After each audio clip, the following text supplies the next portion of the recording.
All right, well, let's talk about what we can do if we're trying to conceive and we're over the age of 40.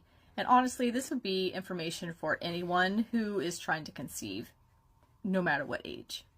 I first want to say that this information is educational purposes only, and you don't want to follow the advice off of somebody you just see on the internet. You want to actually follow the advice of your own doctor. So as women, we are born with all the eggs that we will ever have.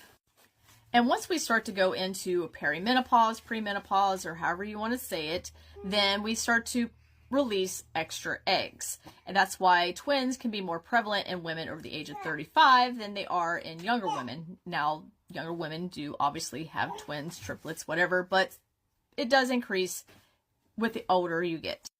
If you've seen any of my other videos, you know that I suffered from infertility in all of my 20s and my 30s. And then at the young age of 43, I conceived my very first child. And this is him here. 11 months of him. Mwah. So some of the things that I did wasn't just taking one specific herb. I had to change my whole entire diet along with the assistance of some various herbs. I cut out dairy and I cut out a lot of other animal products. I also started to take a look at a lot of the chemicals that are in foods, processed foods, and most of them have a detrimental effect on fertility. So I really had to focus on cleaning up my diet. Oh, he's okay. I had to kiss his tears away. So we want to take a look at what we're putting in our body, on our body, and around our body. You've probably heard me say that a dozen times. I kind of went to a whole plant-based diet when I was trying to heal my hormones.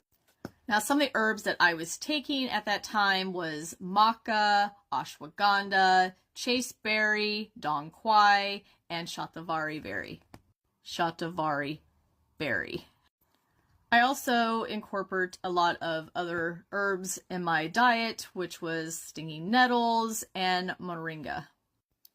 And it took me a couple of years to actually balance out my hormone because I didn't have the perfect diet. I still would eat out every now and then, but I was being consistent with taking the herbs to help balance out my hormones.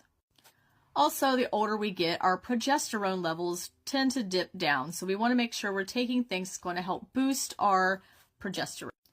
Wild yam is excellent. I would take a wild yam supplement every now and then, and I would also do wild yam cream on my lower abdomen. I would first recommend that you guys get your hormones tested before you try to increase any progesterone or estrogen in your body. You just might need a good cleansing so that your body can utilize what it's already making.